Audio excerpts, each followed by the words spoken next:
Hello et bienvenue dans Wedding Divan, le podcast dédié aux pros du mariage. Je suis Magali Zarka, formatrice du Wedding Gang, officiante de cérémonie laïque et ancienne wedding planner avec plus de 100 mariages à mon actif. Si tu es entrepreneur dans le milieu du mariage ou que tu souhaites te lancer, ce podcast est fait pour toi. Comment réussir, comment se démarquer et surtout, comment durer dans le mariage? Autant de questions auxquelles nous répondrons ici via des interviews sans tabou de prestataires de mariage ou qui peuvent t'aider à améliorer ton business. On y abordera leur parcours, leurs réussites et leurs erreurs aussi parfois. Je partagerai également avec toi tous mes conseils, astuces et outils pour te donner un accès direct à la réussite dans le Wedding World. Allez, pose-toi dans ton canapé, écoute-nous dans ta voiture ou même en faisant la vaisselle et surtout, abonne-toi pour ne manquer aucun épisode. Hello le gang, j'espère que tu vas bien. Aujourd'hui, je te propose de découvrir Anne-Estelle qui démarre sa carrière d'officiante de cérémonie laïque avec l'envie folle de dépoussiérer le monde du mariage grâce à sa société Zera Émotion. Forcément, si tu me connais un peu, tu sais que c'est quelque chose qui parle à mon cœur. Alors aujourd'hui, on en discute dans cet épisode et j'ai hâte que tu le découvres. C'est parti. Hello Anne-Estelle, bienvenue dans Wedding Divan. Hello, merci de m'inviter, c'est génial d'être là. Bah écoute, je suis hyper contente. Ça change un petit peu. Je vais expliquer un peu le contexte. On s'est connus dans une formation qu'on a en commun. Enfin moi, c'est pas vraiment la formation que je fais, mais c'est plutôt l'accompagnement one-one et du coup j'ai la formation avec. Donc la formation de Margot Cunego. Et on s'est retrouvés, alors qu'on avait discuté sur Insta, tu t'étais abonnée à mon compte, on s'est retrouvés dans un coaching ensemble. Et du coup, on a discuté tout ça. Bah, en fait, c'était dans le coaching et en même temps, il nous a mis dans la salle sur Zoom en petit groupe de 3 et on s'est retrouvés dans le même petit groupe. C'était rigolo quand même. C'était très drôle qu'on soit dans le même métier finalement, puisque t'es officiante de cérémonie, tu te lances, du coup, c'est ce que tu m'as dit. Et que, on faisait le même métier, qu'on se retrouve dans le même groupe, etc. Et puis, tu m'as demandé, est-ce que tu acceptes les débutants dans ton podcast? Alors, c'est vrai que normalement, je vais plutôt aller chercher des gens qui ont du background, qui vont aller te donner des conseils, etc. Mais je trouvais que ce que tu m'as proposé comme sujet était intéressant, d'avoir un œil neuf aussi sur le métier, puisque tu débarques. Et donc, du coup, justement, tu peux... Quand on arrive dans un métier, enfin souvent moi dans les boîtes que j'ai fait, on me disait fais-moi un rapport d'étonnement. et du coup je me dis ça peut être hyper intéressant pour les gens d'avoir cet œil neuf aussi d'un métier. Donc tu te lances en tant qu'officiante de cérémonie, mais c'est quoi ton parcours? Alors mon parcours, à la base j'ai fait une formation dans le tourisme.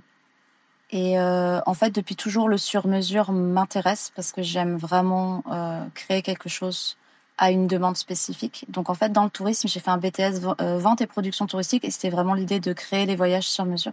Donc j'ai travaillé d'abord en salle de spectacle et puis après dans une agence de voyage où je créais des voyages pour des groupes sur mesure. Donc on vendait pas des forfaits tout prêts. Et en fait, ce que j'aimais, c'était vraiment... Alors oui, dans les groupes, tu as des choses un peu classiques du genre... l'Ouest américain, un safari en Tanzanie, ce genre de choses. Ou même si c'est sur mesure, on a quand même, on va dire, des spots spécifiques assez classiques, des visites un peu incontournables. Et puis, il y avait parfois des groupes, comme une fois, j'ai organisé un voyage pour un groupe, ils étaient fans de Napoléon et il fallait organiser quelque chose, un voyage en Russie avec des villes spécifiques où Napoléon avait été. Donc, il y avait tout le travail de l'histoire. Donc là, en fait, c'est tellement peu connu que, on crée tout sur mesure. Et donc après ça, j'ai été maman à la maison parce que j'ai eu une petite fille.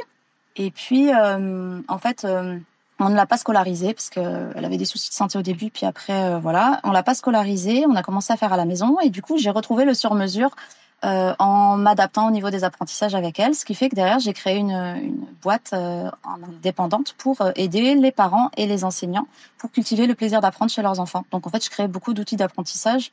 J'étais avec mon mari, lui il s'occupait de tout l'aspect logistique et moi c'était l'aspect contenu. Et on a fait ça pendant des années et des années. Et puis ma fille a grandi. Et j'ai commencé à me désintéresser de ça puisqu'elle devenait autonome dans ses apprentissages. Donc voilà. Et il y a 6 ans, pour mes 30 ans, en fait, j'ai fait une grosse crise existentielle et j'étais en pleine remise en question. Et en fait, j'ai eu l'idée d'écrire un roman. Et en fait, j'ai dit à mon chéri, écoute, l'entreprise, on a un tout petit peu de trésor. Là, moi, ça va pas, j'y arrive plus. J'aimerais faire une pause de 2 mois, 2 mois et demi. Est-ce que t'es OK? Et comme ça, j'écris un roman pendant ce temps-là. Et puis après, je reprends l'entreprise. Et en fait, en écrivant cette histoire, j'ai eu un énorme coup de foudre pour l'écriture. Et j'ai réalisé qu'en fait, ce qui devait être une parenthèse, en fait, je voulais faire ça de ma vie, écrire. Donc en fait, ça a complètement chamboulé toute notre vie, puisqu'après ça, j'ai dit, écoute, je veux plus travailler dans les apprentissages. Il faut absolument que je vive de ma plume, il faut que je trouve des choses. Et en fait, je suis devenue boulimique de l'écriture, c'est-à-dire qu'en 4 ans, j'avais écrit 10 romans, tu vois. C'était devenu obsessionnel. Et en fait, mon premier roman a été édité. J'ai gagné un concours d'écriture, donc il a été édité par une maison d'édition. Et puis derrière, j'ai été du coup ce qu'on appelle une auteure hybride, donc entre auto-édition et maison d'édition.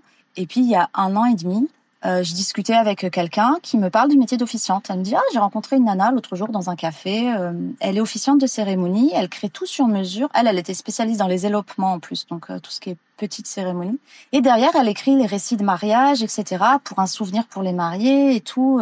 C'est génial et tout. Donc je prends les coordonnées de cette officiante en me disant, c'est génial ça pour un personnage d'un de mes romans. J'avais vraiment dans ma tête, il y a un truc qui commence à se dessiner, tu vois. Et en fait, je commence à poser mes bases de l'histoire de ce personnage. Et en fait, à un moment donné, je suis arrêtée, mais complet, quoi. En fait, c'est pas pour un personnage de ton roman, c'est pour toi. Et là, je dis quoi? Et j'en parle à mon chéri. Et en fait, il me fait... Parce que bon, j'ai souvent plein d'idées. Et ouais, il a l'habitude. Et donc, quand j'arrive et que je dis, chéri, j'ai une idée, il fait, oh là là. Et là, en fait, il fait, c'est la première fois que je sens une joie profonde et quelque chose d'aussi fort dans ce que tu dis, d'une idée que tu as. Et c'est la première fois que je te vois autant faire un métier comme ça. Pourtant, c'était dans l'idée. C'est tout ce que je lui ai expliqué. Il connaissait pas non plus ce métier-là. Et du coup, j'ai commencé à me renseigner sur ça en parallèle d'écrire mes histoires. Et puis voilà, c'est comme ça que l'aventure a commencé. Et en fait, au même moment que je commençais à réfléchir à ça et à vraiment comment construire. En fait, je suis vraiment partie comme construire une histoire. C'est-à-dire, bon, là, c'est mon histoire. Et du coup, qu'est-ce que je ferais si j'étais un personnage? Comment je m'y prendrais? Et en fait, en discutant avec plein de personnes, il y a une jeune femme qui est photographe qui me dit, mais si tu te mets à écrire des récits de mariage, etc., elle dit, ça serait cool parce que moi, je photographie des mamans après la naissance de leur petit, enfin les séances de shooting photo naissance. Elle nous dit, ça serait génial que tu écrives l'histoire des bébés. T'imagines un livre où il y a des belles photos et puis le récit de naissance et tout ça quand ils sont plus grands et tout, c'est leurs racines et tout. Et puis j'étais là, ouais, bof, t'es sûre et tout. Et puis je dis, écoute, on avait une amie en commun. Je dis, on lui propose, on teste. Donc ça, c'était en novembre dernier, novembre ou décembre. Et en fait, j'ai adoré. Et du coup, j'ai commencé à écrire des récits de vie. Donc voilà, j'ai ouvert ma plume, en plus d'inventer des histoires, à raconter les vraies histoires des gens. Trop bien, trop bien. Bon, on a choisi le sujet d'innover, voilà, d'innover dans la manière de concevoir des cérémonies et surtout, en fait, oui, voilà, de faire ce constat que, et moi je le fais aussi globalement dans tous les métiers du monde du mariage, c'est que toutes les offres se ressemblent. Comment toi, tu imagines le fait d'innover dans le fait de concevoir les cérémonies de mariage déjà? Mais en fait, tu vois, je le prends un peu comme l'histoire d'un roman, c'est-à-dire que on va prendre. Je me suis mise à écrire dernièrement des romances, et en fait, tu as des codes très précis dans la romance. Et tu as ce qu'on appelle des sujets, des thématiques, et on va te dire, voilà, est-ce que c'est un friends to lovers, donc des amis qui deviennent amoureux, est-ce que c'est des ennemis qui se détestaient puis qui deviennent amoureux, tu vois, t'as des schémas types, etc. En fait, je me suis rendu compte que en écrivant mes histoires, je cherche pas à rentrer dans les cases, et très régulièrement, en fait, mon histoire est difficilement classable, c'est-à-dire que ça peut être un enemies to lovers, mais ils sont pas vraiment ennemis. En fait, ils vont devenir ci, puis ça. Et en fait, souvent, les personnes spécifiques avec qui j'écris et qui ont l'habitude de me lire et qui, elles, sont dans la romance, elles sont même coach littéraire dans la romance, etc., elles disent, mais en fait, c'est trop chiant parce que tes histoires, on sait pas... c'est pas clair pour les lecteurs et du coup c'est difficile à dire voilà c'est ça qui se passe, etc. Je dis mais oui, mais c'est ça qui est beau, c'est que justement on joue avec les codes et du coup en fait on propose quelque chose d'un peu différent comme ça.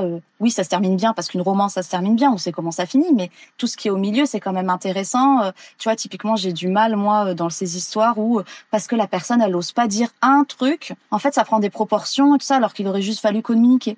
Et du coup, moi, je suis là, je dis, non, moi, j'ai pas envie d'écrire en fonction de ce qui est attendu et de ce qui est prédéfini. J'aime bien écrire ce qui me vient et ce que je trouve chouette.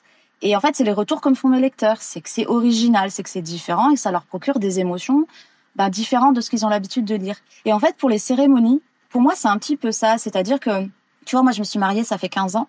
je me suis pas posé toutes ces questions à l'époque pour ma cérémonie. En plus, c'était une cérémonie religieuse, mais j'avais quand même le choix sur pas mal de trucs. Par contre, dans la conception du mariage, je me rappelle que pour le repas, en fait, on avait mis des tables. On a l'habitude des tables rondes ou des tables longues, voilà. Et ben moi, j'avais des tables. C'était 3 tables rectangulaires qu'on avait mises un peu comme une étoile à 3 branches, tu vois, avec un centre de table et une décoration spécifique. Ça s'était jamais vu, ça se voyait pas. Et ben voilà, on a eu cette idée. C'était original.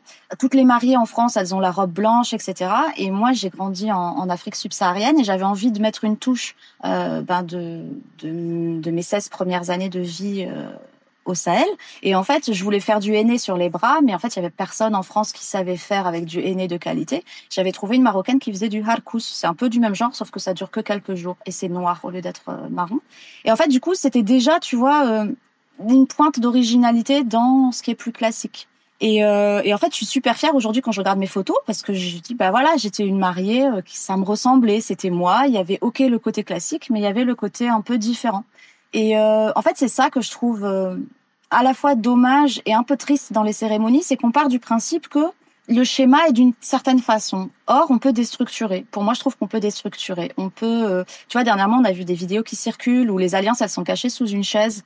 Dans l'assemblée, on sait pas qui. Et du coup, le porteur d'alliance, ça va être un des invités, c'est une surprise. Tu vois, c'est toutes ces petites choses que je trouve géniales. Ça demande pas une décoration de folie, ça demande pas une organisation de dingue. Mais en fait, c'est cette idée originale, ce petit truc qui va faire que, en fait, ça crée une communion différente, ça crée une ambiance différente. Et puis, ben, ça rend ce moment qui est censé être unique. Alors, il l'est, de toute façon, il est unique, mais encore plus original. Et moi, c'est ça que je recherche et que j'aime, c'est d'offrir ce petit truc. Alors, parfois, c'est un grand truc, parce que des fois, je pense qu'on peut vraiment créer la cérémonie comme une pièce de théâtre, qui sera du coup à usage unique, mais où chaque acte, chaque scène, en fait, est pensée autour d'un fil rouge. Il y a une harmonie, une cohérence.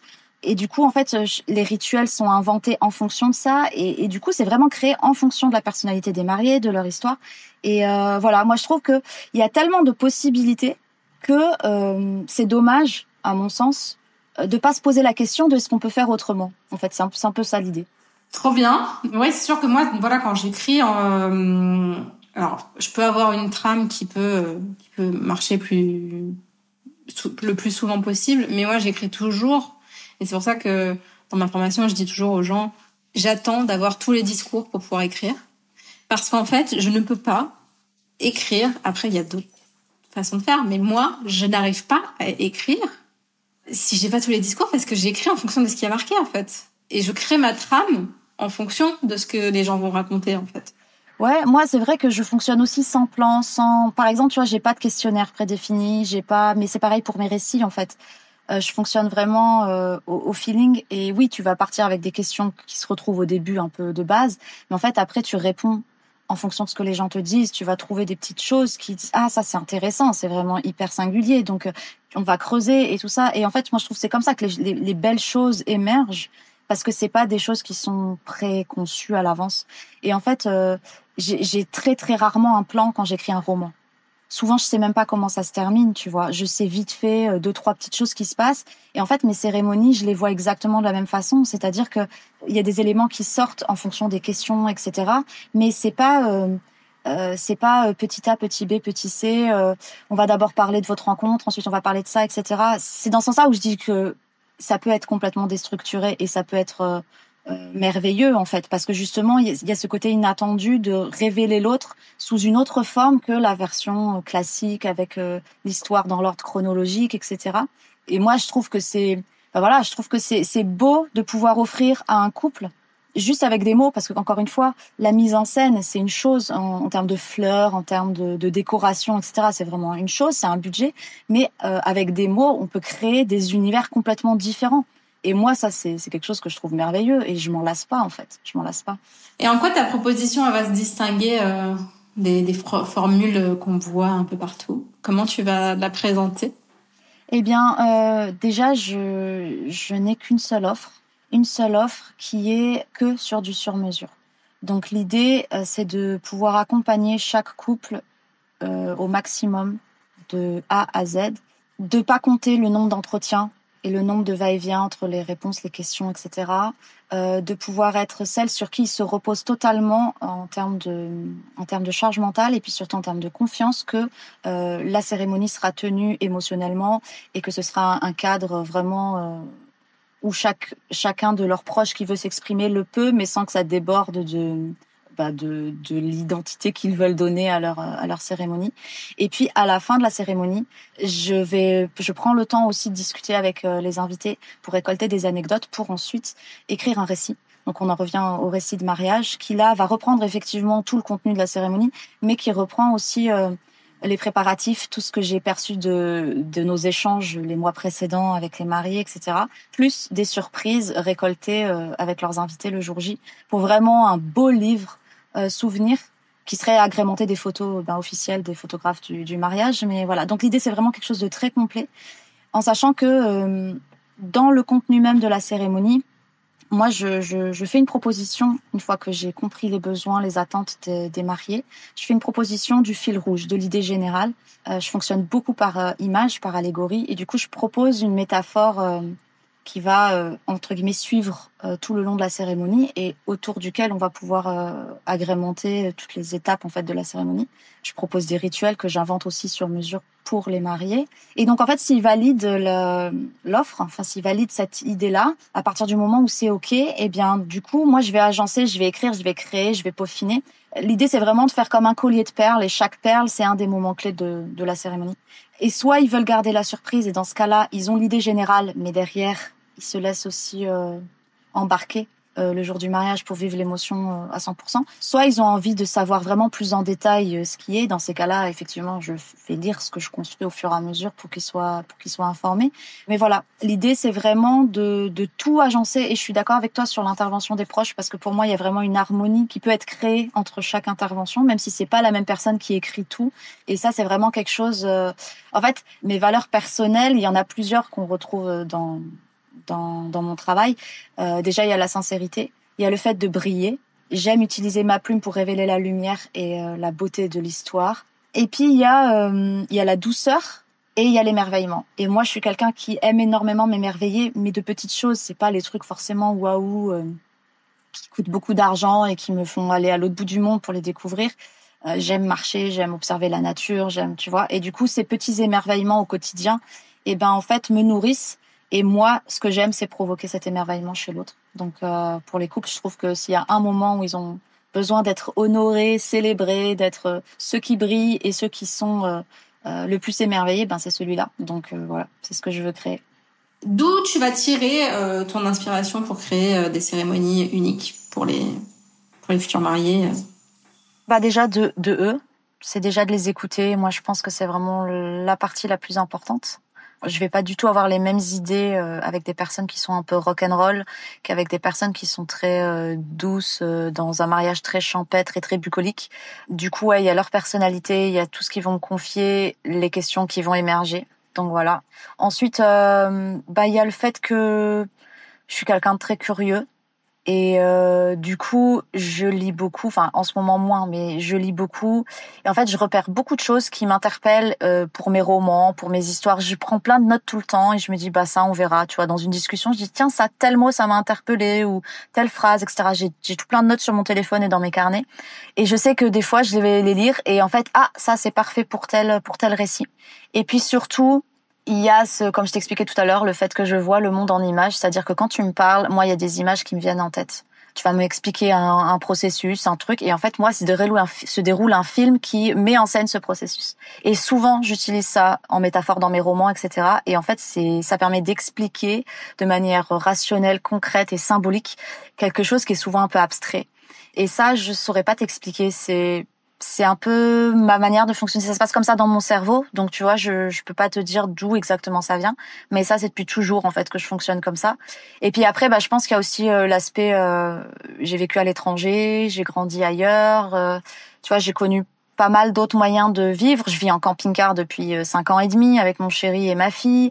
Donc, en fait, je suis quelqu'un de très curieux, je rencontre plein de gens différents et voilà, je pense que tout ça fait que ça nourrit, ça crée des ponts en fait. Après, chacun a des ponts différents dans sa tête et puis voilà, ça c'est les miens, ça participe en tout cas. Trop bien. Et Quand t'écris tes livres, j'imagine que tes personnages, comme tu disais, tu les chopes chez des gens qui existent autour de toi. Mais est-ce que il y a d'autres influences artistiques ou je sais pas, est-ce qu'il y a des trucs spécifiques de ton métier d'écrivaine qui vont se ressortir, qui vont se retrouver dans ton métier d'officiante, ta façon d'écrire, ta plume, enfin je sais pas, est-ce qu'il y a des choses que tu as envie de retransposer que moi j'imagine même pas, tu vois? Ouais, alors tu vois déjà, mes personnages, ils sont rarement calés sur quelqu'un qui existe. Souvent mes personnages, un jour ils se pointent dans ma tête. Alors c'est sûr qu'ils sont l'amalgame de plein de choses que j'ai perçues de manière consciente ou non chez d'autres gens. Mais en fait, tu peux pas dire tel personnage c'est un tel. Bah déjà, il y a 2 mois dans tous mes personnages. Même des fois, tu cherches vraiment, faut creuser, tu vois. Mais après coup, des fois, je repense à certaines histoires 2-3 ans après. Je me dis ah ouais, mais en fait, ça c'était parce que j'ai vécu ça à tel moment et du coup voilà. Dans ma créativité, par contre, ce que tu retrouves dans tous mes romans, c'est qu'il y a toujours quelque chose de créatif. C'est-à-dire que j'ai toujours été très musique. J'ai fait de la musique, j'ai fait du chant. J'ai toujours été beaucoup dans la poésie. Donc, en fait, on dit tout le temps que ma plume, elle est hyper poétique. Donc ça, tu le retrouves, en fait, dans les récits. C'est pas que j'écris de la poésie, enfin, avec des vers, etc. C'est vraiment juste la façon de tourner mes phrases.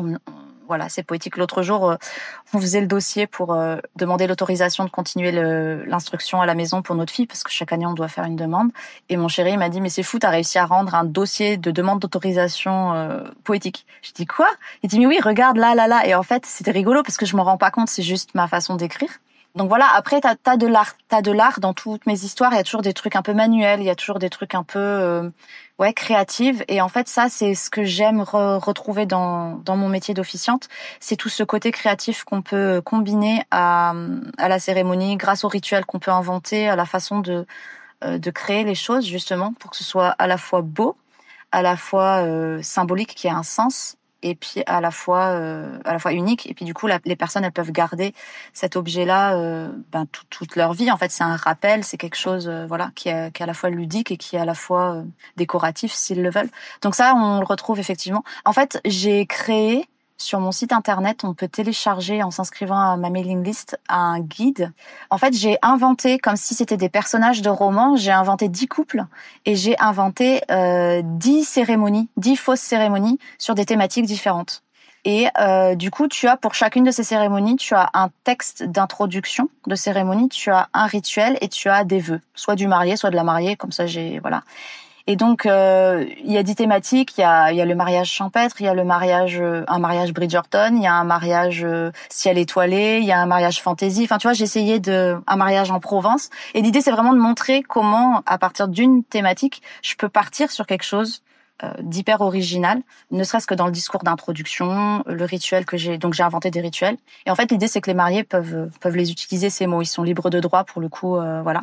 Ça donne une idée, en fait, de la diversité dans quoi je peux partir. Et en fait, au début, je m'étais dit, mais ça se trouve, à un moment donné, je serais limitée en termes de créativité, peut-être que j'aurais plus d'idées. Et en fait, quand je vois comment ça se passe au niveau des romans, et que je suis capable d'écrire parfois 3 histoires de plus de 300 pages en une année, avec à chaque fois des idées mais complètement différentes, je me dis non, je pense qu'en fait c'est infini et illimité. Et tant que tu as des personnes différentes en face de toi, en fait tu peux créer avec cette matière première. Et comment tu vas gérer les couples qui ont des attentes un peu plus traditionnelles par rapport à ce que tu vas proposer?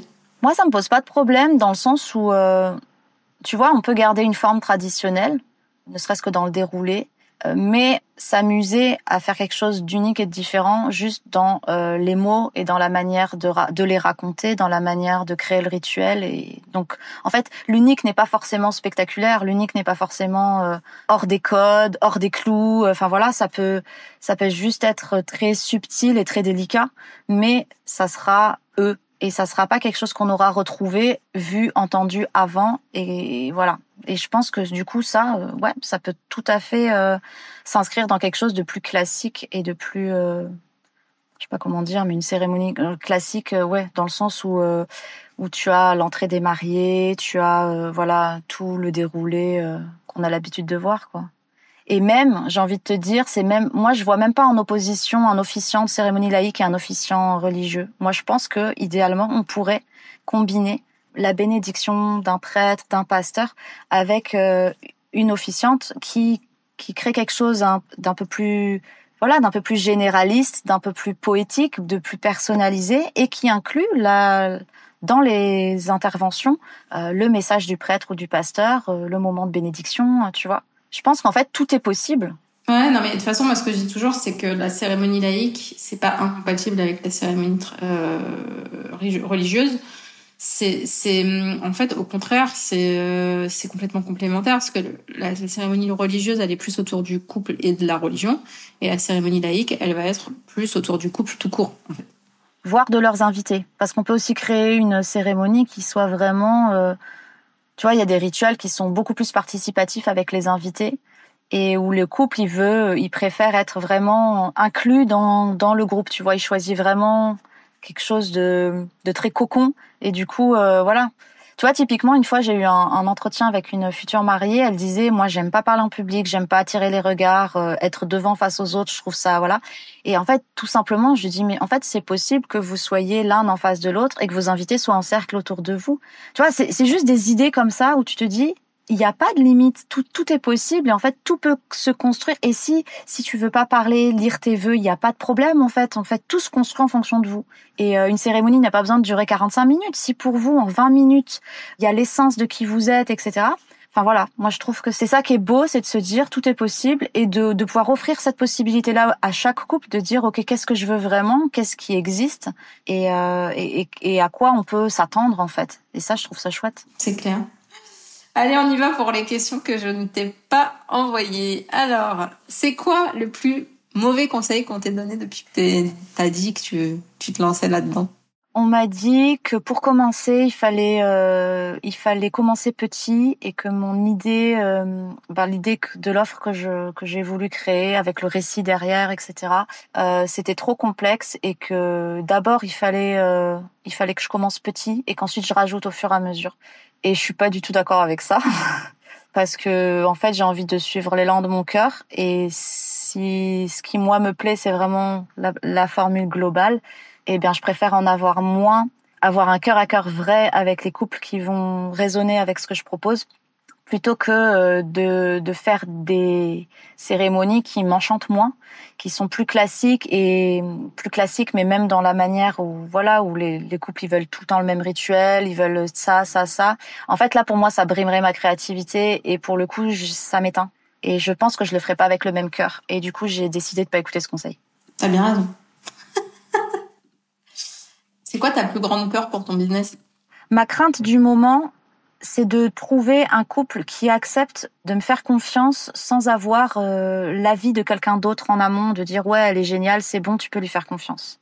Et du coup, c'est de me dire, est-ce qu'un jour un couple va vraiment avoir un coup de cœur pour moi, juste avec tout le travail que je fais déjà, mais sans m'avoir vu en action. Ça, c'est ma plus grande crainte du moment. Intéressant. Mais du coup, il faut bien commencer par quelque part. Évidemment qu'il y a ce truc de se dire, elle est nouvelle dans le métier, etc. Mais t'es nouvelle dans ce métier-là, mais en fait, t'as écrit 10 romans, donc tu sais faire. Et j'ai envie de te dire, si j'étais ta coach, je te dirais aujourd'hui, comment tu pourrais faire pour que les gens te voient en action? C'est ma question du moment. En fait, d'avoir créé cet e-book, déjà, pour moi, c'était une façon de montrer ce dont j'étais capable, au travers de la plume, des idées, de la créativité. Maintenant, au travers du lien à la personne, de l'officiante, ça, je pense que c'est juste ma personnalité. Et ma personnalité, je la montre sur mes réseaux, je me montre telle que je suis. Donc après, je pense que c'est juste arriver à connecter des personnes qui ont envie de ce que je propose, qui ont envie d'avoir une cérémonie qui serait vraiment différente de ce qui se fait habituellement et de se laisser surprendre par mes idées. Et ça, je sais pas. Donc après, dans l'accompagnement, il y a quoi dans l'accompagnement d'une officiante? Qu'est-ce qu'elle fait, une officiante? Une officiante, elle est à l'écoute, elle propose des idées, elle pose les bonnes questions, elle trouve les mots, elle coordonne par rapport aux différentes interventions, elle gère l'espace émotionnel avant, pendant et après. Elle a une bonne élocution, elle est agréable à écouter. Voilà, je pense que j'ai à peu près dit, je sais pas, est-ce qu'il manque des choses? Eh ben, fais la liste de tout ça et en fait, mets une solution pour que les gens puissent voir ça sur tes réseaux, sur chaque truc. Parce qu'en fait, tu vois, j'ai une copine qui est déjà venue dans ce podcast qui s'appelle Elodie de Pour une cérémonie. Elodie, pas du tout. Émilie. Elle va être ravie. Émilie de Pour une cérémonie. Et en fait, on a eu cette discussion à plusieurs reprises parce que, en fait, je l'avais découvert, bon, non, je l'avais déjà vu auparavant, mais à un moment donné, elle lisait des livres en live sur Instagram. Et je lui ai dit, pourquoi tu fais ça? Pour moi, c'était lunaire, quoi. Je me disais, mais, écouter quelqu'un lire des livres sur Instagram, je comprenais pas le truc, tu vois. Et elle me dit, mais tu sais que j'ai signé plein de contrats grâce à ça, parce que justement, ça donne envie.